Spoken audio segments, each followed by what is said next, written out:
अस्सलाम वालेकुम, this is Quran light writer. सैयदना अबू उमामा से मरवी सही अलजामी से रवायत है कि जिस्मानी बीमारियों का इलाज अल्लाह ने सदका को बनाया है। रसूल पाक सल्लल्लाहु अलैहि वसल्लम का फरमान है कि अपने बीमारों का इलाज सदका देकर करो। इसके बारे में ये बात हम सब सुन चुके हैं कि अल्लाह ने जब तक दवाई के अंदर, इलाज के अंदर अपनी रहमत नहीं डालनी, शिफा नहीं मिलती। सदका वो इलाज है जो अल्लाह पाक ने खुद बयान कर दिया। सो इसमें शक की कोई गुंजाइश नहीं। डॉक्टर्स का सजेस्ट किया हुआ इलाज अल्लाह चाहेगा तो उसमें शिफा डालेगा और अगर ना चाहे तो ना डालेगा, उसको कोई पूछने वाला नहीं। यही वजह है कि डॉक्टर्स मरीज का इलाज तो करते हैं, वो बहुत मेहनत से अपनी सलाहियत को इस्तेमाल करते हैं, लेकिन उसे शिफा नहीं मिलती क्योंकि शिफा डॉक्टर्स के हाथ में नहीं है, शिफा तो अल्लाह के हाथ में है। सदका वो इलाज है जिसके बारे में हदीस बयान की गई है कि इलाज करो अपनी बीमारियों का सदके के साथ। आपने ये वाकया तो सुना होगा, लेकिन आपकी याद दिहानी के लिए इसे रिपीट कर देती हूँ कि अल्लाह ने सदके में कैसा इलाज रखा है। एक दफा एक शख्स जिसके घुटने पर लगभग 7 साल से अल्सर था और खून बहता रहता था, उसने बहुत इलाज करवाया,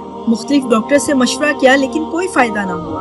उसने अब्दुल्ला बिन मुबारक से इस अल्सर के बारे में सवाल किया तो इब्ने मुबारक ने कहा, जाओ उस जगह कुआं खोदो जहाँ लोगों को पानी की जरूरत हो। मैं उम्मीद करता हूँ कि वहाँ से पानी फूट पड़े और तुम्हारे अल्सर से खून बहना बंद हो जाए। उस शख्स ने ऐसा ही किया और अल्लाह पाक ने उसे शिफा बख्शी।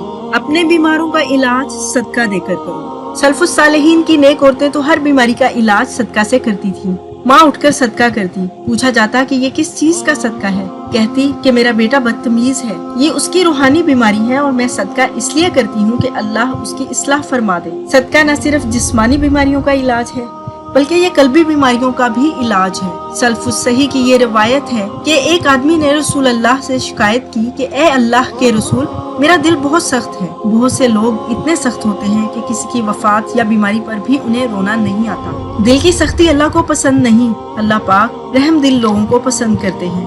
आप सल्लल्लाहु अलैहि वसल्लम ने जवाब दिया, इस सख्त दिल को नरम व मुलायम करना चाहते हो तो 2 काम करो, मस्कीन को खाना खिलाया करो और यतीम के सर पर हाथ रखो और उसके कफील बन जाओ। रसूल पाक सल्लल्लाहु अलैहि वसल्लम ने इसीलिए फरमाया था कि जो शख्स किसी भी यतीम की कफालत करता है, जन्नत में मैं और वो इस तरह खड़े होंगे जैसे दोनों उंगलियां आपस में मिली हों। अपने बीमारों का इलाज सदका देकर करो। अपना बहुत ख्याल रखिएगा, दुआ में याद रखिएगा। अल्लाह हाफिज।